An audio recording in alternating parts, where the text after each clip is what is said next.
Tips and ട്രിക്സിലേക്ക് സ്വാഗതം. നമ്മൾ ഇന്ന് +2 ലെവൽ അതുപോലെ തന്നെ ഡിഗ്രി ലെവൽ പ്രിലിമിനറി എക്സാമിന്റെ സിലബസ് ബേസ്ഡ് ആയിട്ടുള്ള ക്ലാസ് ആണ് ചെയ്യുന്നത്. നമ്മൾ കഴിഞ്ഞ ക്ലാസ്സുകളിലായിട്ട് ഇന്ത്യൻ സമ്പദ് വ്യവസ്ഥയുടെ പഠിച്ചു അല്ലെ, സ്വാതന്ത്ര്യ ലബ്ധിയുടെ സമയത്ത് സ്വാതന്ത്ര്യം കിട്ടിയതിന് ശേഷമുള്ളത് പഞ്ചവത്സര പദ്ധതിയുടെ രൂപീകരണവും പഞ്ചവത്സര പദ്ധതികളും അങ്ങനെയുള്ള കാര്യങ്ങളൊക്കെ പഠിച്ചു. ഇന്ന് നമ്മൾ നോക്കാൻ പോകുന്നത് പുത്തൻ സാമ്പത്തിക നയമാണ്. ഓക്കെ, 91 ശേഷമുള്ള പുത്തൻ സാമ്പത്തിക നയം. അപ്പോൾ കഴിഞ്ഞ ക്ലാസ്സുകൾ കാണാത്തവരുണ്ടെങ്കിൽ കാണുക, അതിന്റെ ലിങ്ക് ഡിസ്ക്രിപ്ഷനിൽ കൊടുക്കാം. അപ്പോൾ എന്തായാലും നമുക്ക് ക്ലാസ്സിലോട്ട് കടക്കാം. പുത്തൻ സാമ്പത്തിക നയം എന്ന് പറയുമ്പോൾ 91 ശേഷമുള്ള 1991 മുതലുള്ള കാലഘട്ടമാണ് എന്തെന്ന് പറയുന്നത് പുത്തൻ സാമ്പത്തിക നയം എന്ന് പറയുന്നത്. ഓക്കെ, നമ്മൾ പഞ്ചവത്സര പദ്ധതികൾ പഠിച്ച കൂട്ടത്തിൽ പഠിച്ചിട്ടുണ്ടായിരുന്നു. എത്രാം പഞ്ചവത്സര പദ്ധതിയാണ് ഓർമ്മയുണ്ടോ? 8ാം പഞ്ചവത്സര പദ്ധതിയുടെ കാലഘട്ടത്താണ് എന്ത് വരുന്നത് പുത്തൻ സാമ്പത്തിക പരിഷ്കരണം നടപ്പിലാക്കുന്നത്. ഓക്കെ, പുത്തൻ സാമ്പത്തിക പരിഷ്കരണം നടപ്പിലാക്കുന്നത് ഏത് പഞ്ചവത്സര പദ്ധതിയുടെ സമയത്താണെന്ന് ചോദിച്ചാൽ 8ാം പഞ്ചവത്സര പദ്ധതിയുടെ കാലത്താണ് പുത്തൻ സാമ്പത്തിക പരിഷ്കരണം നടപ്പിലാക്കുന്നത്.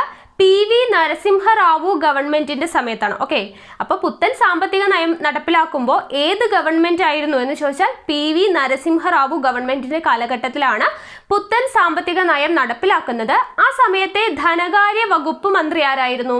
മൻമോഹൻ സിംഗ് ആയിരുന്നു. ഓക്കെ, ഡോക്ടർ മൻമോഹൻ സിംഗ് ആയിരുന്നു എന്ത് പുത്തൻ സാമ്പത്തിക നയം നടപ്പിലാക്കുന്ന സമയത്തെ എന്താണ് ധനകാര്യ വകുപ്പ് മന്ത്രി എന്ന് പറയുന്നത്. ഓക്കെ, അപ്പൊ പുത്തൻ സാമ്പത്തിക നയത്തിന്റെ പ്രധാനപ്പെട്ട ലക്ഷ്യങ്ങൾ എന്ന് പറയുന്നത് 3 ലക്ഷ്യങ്ങളാണ് ഉള്ളത്. ഏതൊക്കെയാണ്?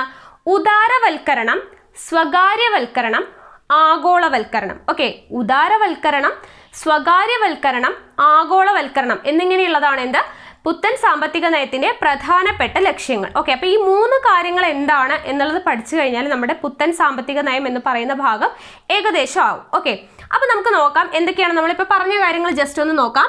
ഇന്ത്യ പുത്തൻ സാമ്പത്തിക നയം സ്വീകരിച്ചത് ഏത് ഗവൺമെന്റിന്റെ കാലഘട്ടത്തിലാണ് എന്ന് ചോദിച്ചാൽ ഏതാണ്?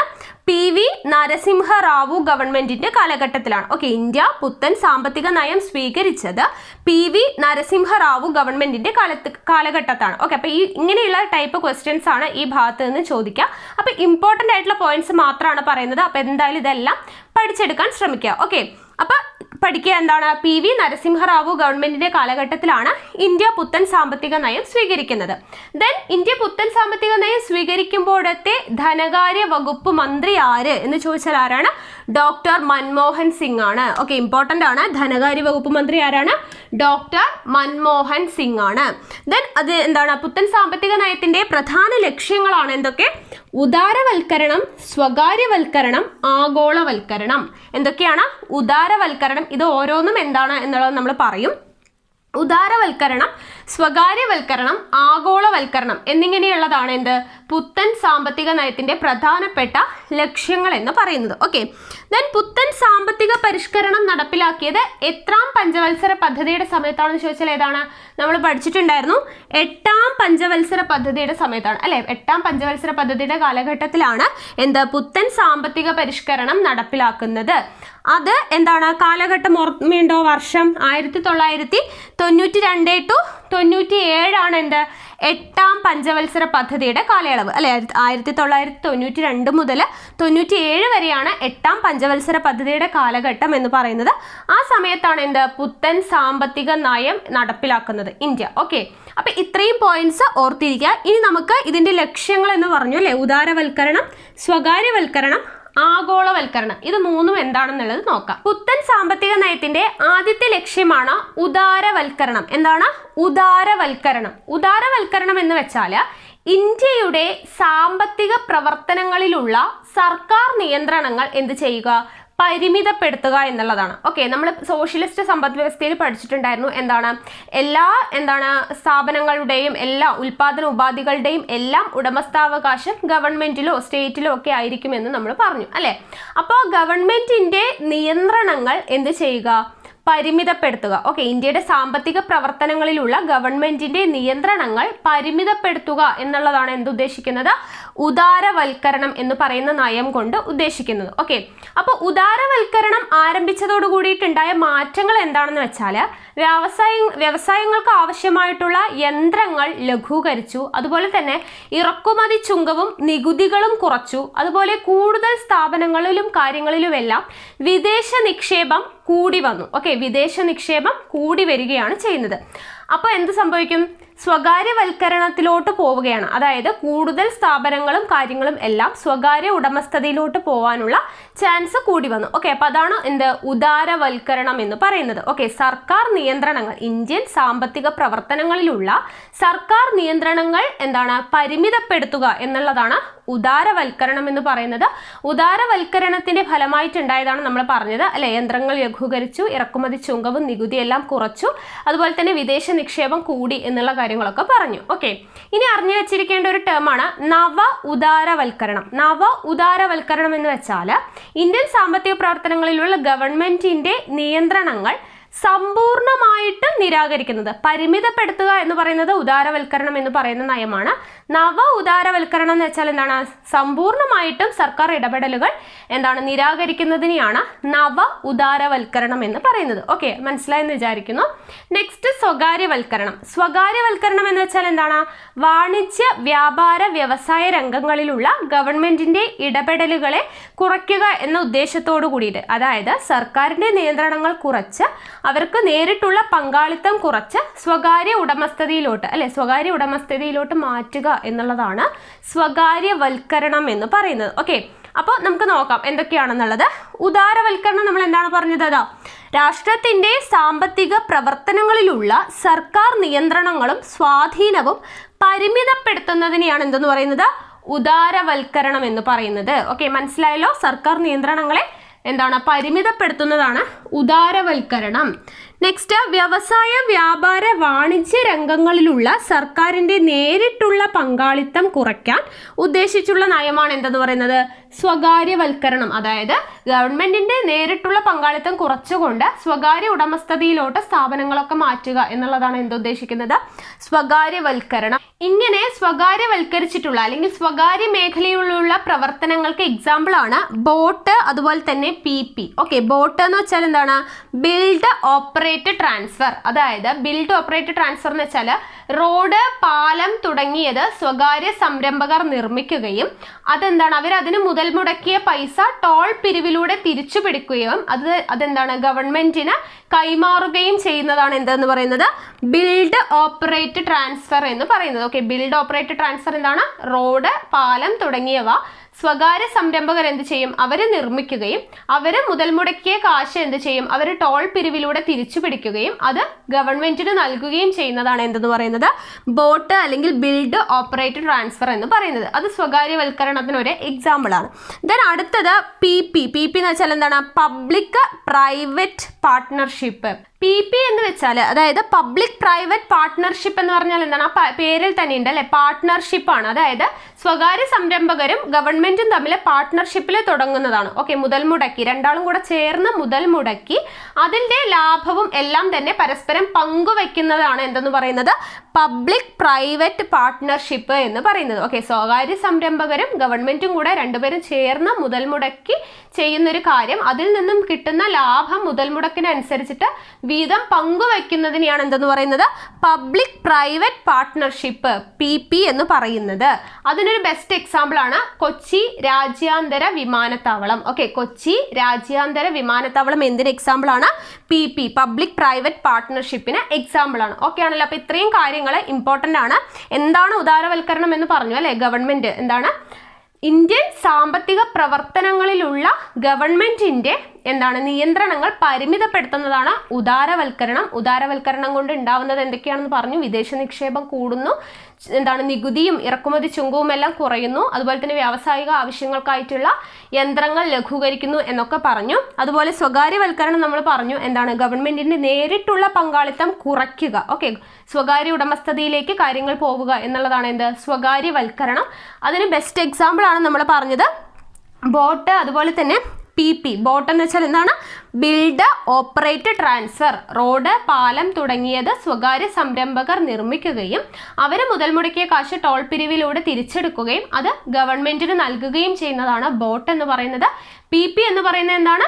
സ്വകാര്യ സംരംഭകരും ഗവൺമെന്റും രണ്ടുപേരും കൂടെ ചേർന്ന് മുതൽ മുടക്കുന്നു, ദെൻ അതിൽ കിട്ടുന്ന ലാഭം എന്താണ്? പങ്കുവെക്കുന്നു. അതാണ് എന്തെന്ന് പറയുന്നത്? പബ്ലിക് പ്രൈവറ്റ് പാർട്ട്ണർഷിപ്പ് എന്ന് പറയുന്നത്. അതിന് എക്സാമ്പിൾ ആണ് എന്താ? കൊച്ചി രാജ്യാന്തര വിമാനത്താവളം. നെക്സ്റ്റ് ആഗോളവൽക്കരണം. ആഗോളവൽക്കരണം എന്ന് വെച്ചാൽ നമുക്കറിയാം ഉദാരവൽക്കരണത്തിന്റെ ഭാഗമായിട്ട് നമ്മൾ പറഞ്ഞു ഇറക്കുമതി ചുങ്കം കുറഞ്ഞു, നികുതി കുറഞ്ഞു, വിദേശ നിക്ഷേപം കൂടി എന്നൊക്കെ പറഞ്ഞു. അതുകൊണ്ട് തന്നെ ഒരു രാജ്യത്ത് നിന്നും മറ്റൊരു രാജ്യത്തേക്കുള്ള കയറ്റുമതിയും ഇറക്കുമതിയും എല്ലാം കൂടി, അതുപോലെ തന്നെ തൊഴിലാളികളുടെ പ്രവാഹമുണ്ടായി, യന്ത്രങ്ങൾ അത് കൂടുതലായിട്ട് ഇറക്കുമതി ചെയ്യാനായിട്ട് തുടങ്ങി. അപ്പോൾ ഒരു രാജ്യത്തുള്ള ഉൽപ്പന്നങ്ങൾ എല്ലാ രാജ്യങ്ങളിലും ലഭ്യമായി, അല്ലെ? ഓരോ രാജ്യത്തുമുള്ള ഉൽപ്പന്നങ്ങൾ എല്ലാ രാജ്യങ്ങളിലും ലഭ്യമായി. ലോകം ഒരൊറ്റ കമ്പോളമായിട്ട് മാറാനായിട്ട് തുടങ്ങി. അപ്പോൾ വിദേശ മൂലധനം അല്ലെ നിക്ഷേപം എല്ലാം കൂടുതലാണ്. അതുകൊണ്ട് തന്നെ ഗതാഗത മേഖലയിലുള്ള വളർച്ച, വാർത്താവിനിമയ മേഖലയിലുള്ള വളർച്ച, അങ്ങനെയുള്ള യന്ത്രങ്ങൾ, കമ്പ്യൂട്ടർ, ഇന്റർനെറ്റ്, അതിൻ്റെ എല്ലാം വളർച്ച ആഗോളവൽക്കരണത്തിന് കാരണമായിട്ട് മാറിയിട്ടുണ്ട്. നമുക്കറിയാം ഒന്നോ രണ്ടോ മോഡൽ ഇപ്പൊ കാറുകളൊക്കെ ഉള്ള ഒരു രാജ്യത്ത് എത്ര ആയിരക്കണക്കിന് മോഡൽ അല്ലെ കാറുകൾ ഉണ്ടാവാനായിട്ട് കാരണമാകുന്നുണ്ട്. അതായത് ഒരു രാജ്യത്തുള്ള എല്ലാ കാര്യങ്ങളും എല്ലാ രാജ്യങ്ങളിലും ലഭിക്കുന്ന ഒരു അവസ്ഥ, ലോകം എന്ന് പറയുന്നത് ഒരൊറ്റ കമ്പോളമായിട്ട് മാറുന്നു. ഇതിനെയാണ് എന്തെന്ന് പറയുന്നത്?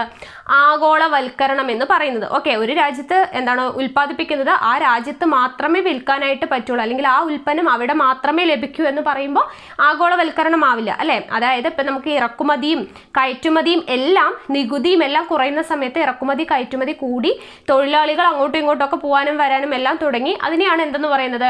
ആഗോളവൽക്കരണം എന്ന് പറയുന്നത്. അതുമൂലം എന്തുണ്ടായി? ഒരു രാജ്യത്തെ ഉൽപ്പന്നങ്ങൾ എല്ലാ രാജ്യങ്ങളിലും ലഭ്യമാണ് എന്നുള്ളൊരവസ്ഥ. ലോകം എന്ന് പറയുന്നത് ഒരൊറ്റ കമ്പോളമായിട്ട് മാറുകയാണ്. അതിനെയാണ് എന്തെന്ന് പറയുന്നത്? ആഗോളവൽക്കരണം എന്ന് പറയുന്നത്. ഓക്കെ, ഈ ആഗോളവൽക്കരണത്തിലെ പ്രധാനപ്പെട്ട പങ്കുവഹിക്കുന്ന രണ്ട് കാര്യങ്ങളാണ്. ഒന്ന് അന്താരാഷ്ട്ര നാണയനിധി IMF, അതുപോലെ തന്നെ ലോക ബാങ്ക് എന്ന് പറയുന്നത് ആഗോളവൽക്കരണത്തിൽ പ്രധാനപ്പെട്ട പങ്ക് വഹിക്കുന്നുണ്ട്. ഓക്കെ, അപ്പൊ എന്താണ് ആഗോളവൽക്കരണം എന്ന് പറയുന്നത്? മൂലധനം, സാങ്കേതിക വിദ്യ, ഉൽപ്പന്നങ്ങൾ എന്നിവയ്ക്ക് നിയന്ത്രണമില്ലാതെ ഒരു രാജ്യത്ത് നിന്ന് മറ്റൊരു രാജ്യത്തേക്ക് വ്യാപിക്കുന്നതിനെയാണ് എന്തെന്ന് പറയുന്നത്? ആഗോളവൽക്കരണം എന്ന് പറയുന്നത്, അല്ലെ? നിയന്ത്രണമില്ല. കാരണം ഇറക്കുമതി ചുങ്കമില്ല, നികുതിയില്ല, വിദേശ നിക്ഷേപം കൂടുതലാണ്, അല്ലെ? ഒരു രാജ്യത്ത് നിന്ന് മറ്റൊരു രാജ്യത്തേക്ക് തൊഴിലാളികളായിട്ടും യന്ത്രങ്ങളായിട്ടും എല്ലാം അങ്ങോട്ടും ഇങ്ങോട്ടും പ്രവഹിക്കുന്നുണ്ട്. സോ അതുകൊണ്ട് തന്നെ മൂലധനം, സാങ്കേതിക വിദ്യ, ഉൽപ്പന്നങ്ങൾ എന്നിവയ്ക്ക് നിയന്ത്രണമൊന്നുമില്ലാതെ ഒരു രാജ്യത്ത് നിന്നും മറ്റൊരു രാജ്യത്തേക്ക് വ്യാപിക്കുന്നതിനെയാണ് എന്തെന്ന് പറയുന്നത്? ആഗോളവൽക്കരണം എന്ന് പറയുന്നത്. അല്ലെങ്കിൽ ആഭ്യന്തര സമ്പദ് വ്യവസ്ഥ ലോക സമ്പദ് വ്യവസ്ഥയുമായി സംയോജിപ്പിക്കുന്നതിനെ പറയപ്പെടുന്നത്. ആഭ്യന്തര സമ്പദ് വ്യവസ്ഥ എന്ന് വെച്ചാൽ ഒരു രാജ്യത്തെ സമ്പദ് വ്യവസ്ഥ എന്ന് പറയുന്നത് ലോകത്തെ മൊത്തം, അല്ലെ? ലോക സമ്പദ് വ്യവസ്ഥയുമായിട്ട് സംയോജിക്കുന്നു, അല്ലെ? അതുമായിട്ട് ബന്ധപ്പെടുത്തുന്നു. അപ്പോൾ ആഭ്യന്തര സമ്പദ് വ്യവസ്ഥ എന്ന് പറയുന്നത് ലോക സമ്പദ് വ്യവസ്ഥയുമായി സംയോജിക്കപ്പെടുന്നതിനെ പറയുന്ന പേരാണ് എന്ത്? ആഗോളവൽക്കരണം എന്ന് പറയുന്നത്. ആഗോളവൽക്കരണവുമായിട്ട് ബന്ധപ്പെടുന്നതാണ്, വളരെയധികം ഇമ്പോർട്ടൻ്റ് ആണ്. അന്താരാഷ്ട്ര നാണയനിധി, അതുപോലെ തന്നെ ലോക ബാങ്ക് എന്ന് പറയുന്നത് ആഗോളവൽക്കരണവുമായി ബന്ധപ്പെട്ട് പ്രവർത്തിക്കുന്നവയാണ്. അപ്പൊ ഇത്രയുമാണ് പുത്തൻ സാമ്പത്തിക നയം എന്ന് പറയുന്നത്. കുറച്ച് ചെറിയൊരു ടോപ്പിക്കാണ്, ഇത്രയും നമുക്ക് പഠിക്കാനുള്ളൂ. അപ്പൊ എന്തൊക്കെയാണ് നമ്മൾ പറഞ്ഞത് ഒന്നുകൂടെ പറയാം. പുത്തൻ സാമ്പത്തിക നയം എന്ന് പറയുന്നത് ഏത് ഗവൺമെന്റിന്റെ കാലത്താണ്? PV നരസിംഹറാവു ഗവൺമെന്റിന്റെ കാലത്താണ്. പുത്തൻ സാമ്പത്തിക നയം നടപ്പിലാക്കുമ്പോഴുള്ള ധനകാര്യ വകുപ്പ് മന്ത്രി ഡോക്ടർ മൻമോഹൻ സിംഗ്. അതുപോലെ തന്നെ പുത്തൻ സാമ്പത്തിക നയം നടപ്പിലാക്കുന്നത് ഏത് പഞ്ചവത്സര പദ്ധതി കാലത്താണ്? 8ാം പഞ്ചവത്സര പദ്ധതിയുടെ കാലത്താണ്. പുത്തൻ സാമ്പത്തിക നയത്തിന്റെ പ്രധാനപ്പെട്ട ലക്ഷ്യങ്ങളാണ് ഉദാരവൽക്കരണം, സ്വകാര്യവൽക്കരണം, ആഗോളവൽക്കരണം. ഉദാരവൽക്കരണം നമ്മൾ പറഞ്ഞു ഇന്ത്യയുടെ സാമ്പത്തിക പ്രവർത്തനങ്ങളിലുള്ള ഗവൺമെന്റിന്റെ നിയന്ത്രണങ്ങൾ പരിമിതപ്പെടുത്തുന്നത് ഉദാരവൽക്കരണം, സമ്പൂർണ്ണമായിട്ട് നിരാകരിക്കുന്നത് നവ ഉദാരവൽക്കരണം. ദെൻ സ്വകാര്യവൽക്കരണം എന്താണ്? ഗവൺമെന്റിന്റെ നേരിട്ടുള്ള പങ്കാളിത്തം കുറച്ച്, അല്ലെ, സ്വകാര്യ ഉടമസ്ഥതയിലോട്ട് പോകുന്നതാണ് സ്വകാര്യവൽക്കരണം എന്ന് പറഞ്ഞു. സ്വകാര്യവൽക്കരണത്തിന് എക്സാമ്പിൾ ആയിട്ടുള്ള കാര്യങ്ങൾ നമ്മൾ പറഞ്ഞു. ബോട്ട്, അതുപോലെ തന്നെ PP, അല്ലെ, BOT എന്ന് പറഞ്ഞു. ബിൽഡ് ഓപ്പറേറ്റ്, ട്രാൻസ്ഫർ എന്ന് പറഞ്ഞു. അതായത് ടോള്, പാലം അങ്ങനെയുള്ളതൊക്കെ സ്വകാര്യ സംരംഭകർ നിർമ്മിക്കുകയും അതിൽ മുതൽ മുടക്കുന്ന കാശ് ടോൾ പിരിവിലൂടെ പിരിച്ചെടുത്ത് അത് ഗവൺമെന്റിന് നൽകുന്നതാണ് ബോട്ട് എന്ന് പറഞ്ഞു. PP നമ്മൾ പറഞ്ഞു, അല്ലെ, സ്വകാര്യ സംരംഭകരും ഗവൺമെന്റും കൂടെ ചേർന്ന് മുതൽ മുടക്കി അതിന്റെ ലാഭം വീതിച്ചെടുക്കുന്നതാണ് എന്ത്? PP എന്ന് പറഞ്ഞു, അല്ലെ? PP എന്ന് പറഞ്ഞു. അതിന് എക്സാമ്പിളാണ് കൊച്ചി രാജ്യാന്തര വിമാനത്താവളം എന്ന് പറഞ്ഞു. നെക്സ്റ്റ് ആഗോളവൽക്കരണം പറഞ്ഞു. എന്താണ്? സാമ്പത്തിക നിയന്ത്രണങ്ങൾ അല്ലെ, വിദേശ മൂലധനം, എന്താണ് സാങ്കേതിക വിദ്യ, അങ്ങനെയുള്ള കാര്യങ്ങളൊക്കെ നിയന്ത്രണങ്ങളൊന്നും ഇല്ലാണ്ട് ഒരു രാജ്യത്തിൽ നിന്നും മറ്റൊരു രാജ്യത്തേക്ക് വ്യാപിക്കുന്നതിനെയാണ് ആഗോളവൽക്കരണം എന്ന് പറഞ്ഞു. അല്ലെങ്കിൽ എന്താണ്? ഒരു ആഭ്യന്തര സമ്പദ് വ്യവസ്ഥ ലോക സമ്പദ് വ്യവസ്ഥയുമായിട്ട് സംയോജിക്കുന്നതാണ് എന്തെന്ന് പറയുന്നത് ആഗോളവൽക്കരണം. ആഗോളവൽക്കരണത്തെ എന്താണ്? അതുമായിട്ട് പ്രവർത്തിക്കുന്നതാണ് അന്താരാഷ്ട്ര നാണയനിധി IMF, അതുപോലെ തന്നെ ലോക ബാങ്ക്. ഓക്കെ, അപ്പോൾ ഇത്രയും കാര്യങ്ങളാണ് നമ്മൾ പുത്തൻ സാമ്പത്തിക നയവുമായിട്ട് ബന്ധപ്പെടുത്തി പഠിച്ചത്. അപ്പോൾ ഇമ്പോർട്ടൻ്റ് ആയിട്ടുള്ള പോയിന്റ്സ് മാത്രമേ പറഞ്ഞിട്ടുള്ളൂ. അപ്പോൾ എന്തായാലും എല്ലാവരും പഠിച്ചിരിക്കുക. അപ്പോൾ നിങ്ങൾക്ക് എൻ്റെ ക്ലാസ്സുകളൊക്കെ ഇഷ്ടമാകുന്നുണ്ടെങ്കിൽ വീഡിയോ ഒന്ന് ലൈക്ക് ചെയ്യുക, ഷെയർ ചെയ്യുക. നിങ്ങളുടെ സജഷൻസ് എന്തെങ്കിലും ഉണ്ടെങ്കിൽ കമൻറ്റ് ബോക്സിൽ രേഖപ്പെടുത്തുക. കൂടുതൽ വീഡിയോസിനായി ചാനൽ സബ്സ്ക്രൈബ് ചെയ്യുക.